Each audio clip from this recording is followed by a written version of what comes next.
नमस्कार, आप देख रहे हैं आपकी खबर आपका फायदा। आपके साथ मैं हूं अनुया यादव। इंटरनेट से शॉपिंग करने वाले लोगों को डिस्काउंट की आदत छोड़ने को तैयार रहना चाहिए। जी हां, भारत में ई कॉमर्स कंपनियों में तेज हो रही जंग और भारी घाटे के बाद कंपनियों ने अब बिजनेस के तरीके में बदलाव करने का फैसला किया है। ग्राहकों को लुभाने के लिए मिलने वाले भारी डिस्काउंट ऑफर्स अब बीते दिनों की बात हो सकते हैं। और खास बात यह है कि फ्लिपकार्ट के ग्रुप सीईओ बिनी बंसल ने कर्मचारियों को एक चिट्ठी लिखी और कहा कि कंपनी अब प्रॉफिटेबिलिटी पर ध्यान देगी, जिसका सीधा मतलब यह है कि ग्राहकों को मिलने वाली छूट में कटौती की जाएगी। और अगर ऐसा होता है तो ई रिटेलर्स पर इसका क्या असर होगा, इसी पर हम खास बातचीत लेकर आए हैं। ऑनलाइन डिस्काउंट का दी एंड, और मेरे साथ कुछ खास मेहमान भी स्टूडियो में मौजूद होंगे और साथ ही साथ लोकेशन से भी मौजूद होंगे। लेकिन सबसे पहले आप ये रिपोर्ट देखिए। हमने प्रेडिक्ट किया था बंद होंगे। जी सर, वो तो आपने सही प्रेडिक्ट किया था। अभी आप 6 महीने में देखिए और कितने बंद होते हैं। तो क्या सर आप इसको मतलब भविष्यवाणी कर रहे हैं कि अगले 2 साल भविष्यवाणी में की बात नहीं होती, मॉडल होते हैं ना हर चीज का। Ultimately any business which you do has to add some value addition. Economy value addition नहीं होती जब तक कोई बिजनेस सर्वाइव नहीं कर सकता है। ये तो कॉमन सेंस की बात है, हम लोग कोई नई चीज नहीं बोल रहे हैं। लेकिन सर तो भी एक आप यहाँ से माल उठा के किसके घर में डिलीवरी कर रहे हो तो आपने क्या वैल्यू ऐड की? वो बिजनेस कभी सर्वाइव नहीं हो सकते हैं। इन कंपटीशन तो दिया है एक तरह से। I don't think so. आपको आपके अखबारों में हेडलाइन से कोई कंपटीशन नहीं होता है। कंपटीशन मार्केट्स में होते हैं। अगर हम लोग 20-25% ग्रो कर रहे हैं तो कहाँ कंपटीशन हुआ? तो क्या माना जाए, स्टार्टअप कंपनियों का बुलबुला फूट रहा है। किशोर बियानी लगातार स्टार्टअप्स पर सवाल खड़े करते रहे हैं। 2014-15 में बूम के बाद कई स्टार्टअप्स बंद हुए तो कुछ भारी घाटे में रहे। इनमें फ्लिपकार्ट, अमेजॉन, स्नैपडील जैसे ई रिटेलर्स भी शामिल हैं। ऐसे में ऑनलाइन कंपनियों को अपने बिजनेस मॉडल में बदलाव करने को मजबूर होना पड़ा है। नए संकेतों के मुताबिक ग्राहकों को मिलने वाले भारी डिस्काउंट का दौर अब खत्म हो सकता है। भारी घाटा झेल रही ई कॉमर्स कंपनियों का ध्यान अब ग्रोथ और मुनाफे पर है और इसके लिए डिस्काउंट और फ्रीबीज की प्रथा खत्म की जा सकती है। भारत की सबसे बड़ी ई कॉमर्स कंपनी फ्लिपकार्ट ने अमेजॉन, स्नैपडील जैसी कंपनियों का मुकाबला करने के लिए माइक्रोसॉफ्ट, ईबे और टेंसेंट से 9,000 करोड़ रुपए जुटाए हैं। लेकिन कंपनी के सीईओ ने साफ कर दिया है कि अब कंपनी खर्च में सावधानी बरतेगी। फ्लिपकार्ट के ग्रुप सीईओ बिनी बंसल ने साफ कहा है कि कंपनी का ध्यान ग्रोथ पर होगा, जिसके लिए कड़े कदम उठाने की जरूरत पड़ी तो उठाए जाएंगे। दरअसल गिरते वैल्यूएशन की वजह से फ्लिपकार्ट लगातार दबाव में थी। फ्लिपकार्ट ने जुलाई 2014 और जुलाई 2015 के बीच रिकॉर्ड $240 करोड़ का फंड जुटाया था, जिससे कंपनी की वैल्यूएशन $260 करोड़ से बढ़कर $1,520 करोड़ हो गई थी। लेकिन 2016 की शुरुआत से फ्लिपकार्ट के ही 5 निवेशकों ने इसकी वैल्यूएशन घटा दी थी।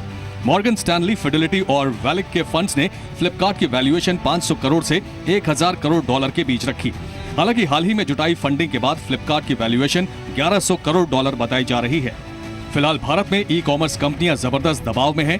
कोटक इंस्टीट्यूशनल इक्विटीज के मुताबिक FY 2016 में ई कॉमर्स सेक्टर को 10,670 करोड़ के नुकसान का अनुमान है।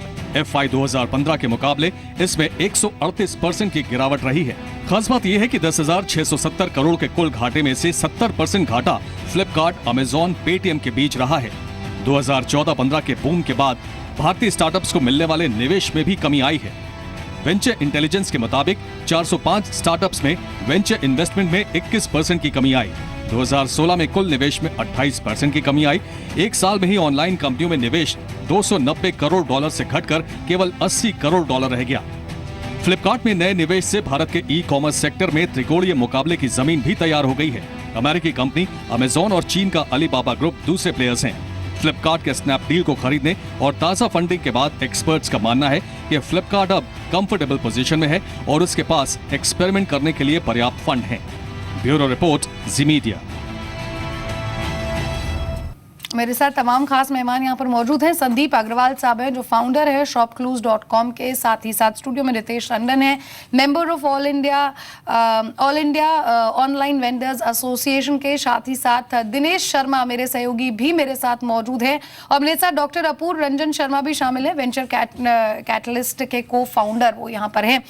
सबसे पहले रितेश टंडन आपके पास आना चाहूंगी। आपको क्या लगता है कि अब 2014-2015 जब स्टार्टअप्स की शुरुआत हुई थी, या यूं कहे कि जब बूम पर था स्टार्टअप्स, और ये तमाम जो ई टेलर्स हैं, ई ऑनलाइन कंपनियां हैं, ये भारी भरकम डिस्काउंट देती थी, लेकिन अब जितना नुकसान इन्हें यहाँ पर हुआ वो हम सबके सामने है। ऐसे में अब वो टाइम आ गया है कि ग्राहकों को और डिस्काउंट नहीं मिलेगा। हमने नोटिस करा है कि दिसंबर में स्नैपडील ने अनाउंस पहला करा था कि डिस्काउंट देना वो बंद कर देंगे। अब फ्लिपकार्ट अनाउंस कर रही है, Amazon still continuing with the discounts. इन्होंने अपनी marketing fees for the sellers 2 दिन पहले ही इंक्रीज करी है। तो हम लोग अब नोटिस करेंगे ट्रेंड कि ये जो नुकसान वो पहले खुद बेयर कर रहे थे वो धीरे धीरे हम सेलर्स के ऊपर डाल दिया जाएगा। They will still continue giving a little bit discount क्योंकि इन लोग को ऑफलाइन से अभी भी फाइट करनी है। बट वो जो पहले उनकी जेब से जाता था अब वो धीरे धीरे वो सेलर्स के ऊपर डाल रहे हैं। And now the sellers are bearing the weight for these discounts. And आगे का भी ट्रेंड जो रहेगा वो इसी का रहेगा क्योंकि जब तक तो जो इनकी टारगेट ऑडियंस है विच इज टियर 1 टियर 2 वो खुद जाके ऑफलाइन स्टोर से खरीद सकती है। इनका जो इंसेंटिव है ऑनलाइन खरीदने का वो डिस्काउंट्स है एंड बेटर प्राइजेस हैं और वो अब पहले खुद बेयर करते थे, अब हम सेलर्स को बेयर करना पड़ेगा। संदीप अग्रवाल साहब भी हैं, शॉप क्लूज के फाउंडर है। संदीप अग्रवाल साहब, अब आपका जो कस्टमर है वो आपके पास इसलिए आ रहा था क्योंकि आप भारी भरकम डिस्काउंट दे रहे थे, लेकिन उस डिस्काउंट के चलते आपको भारी भरकम नुकसान भी यहाँ पर हो रहा था। ऐसे में अब कैसे अट्रैक्ट करेंगे उस कस्टमर को आप? देखिए, मैं एक्चुअली इस बात से बिल्कुल भी सहमत नहीं हूँ कि सिर्फ ई कॉमर्स की जो वैल्यू है वो डिस्काउंट है। अगर आप देखिए इंडिया में पिछले 15 साल से ऑर्गेनाइज रिटेल जो है वो सिर्फ 8 से 10% पहुंचा है। ठीक है, अगर यहाँ पर आप देखिए चाहे मिडिल क्लास कर लीजिए, चाहे अर्बनाइजेशन कर लीजिए, चाहे इनकम लेवल ऊपर जा रही हैं, एजुकेशन ऊपर जा रही हैं, और कंज्यूमर जो इस कंट्री में हैं उसको वही चीज़ चाहिए जो कंज्यूमर को सैन फ्रांसिस्को में, न्यूयॉर्क में, लंदन में, पेरिस में, टोक्यो में, शंघाई में चाहिए। ठीक है, सिर्फ वो उसको जो दे पा रहा है वो ई कॉमर्स दे पा रहा है। तो मैं ये बोलना चाहता हूँ कि अगर हम सिर्फ ई कॉमर्स को सिर्फ डिस्काउंट के दर्जे से देखें तो हम ई कॉमर्स की जो और वैल्यू प्रोपोजिशन है जैसे कि सिलेक्शन, प्राइसिंग, कन्वीनियंस, उनको नहीं देख पा रही हैं। और रहा नुकसान की बात, हर कोई जो नई इंडस्ट्री है शुरू में उसको अडॉप्शन के लिए नुकसान उठाना पड़ता है। आज से 40 साल पहले जब इंडिया में ओपन टी की बजाय पैकेज टी आई तो अगले 5-7 साल तक उसको फ्री में बांटा गया था ट्रैफिक की लाइटों पे।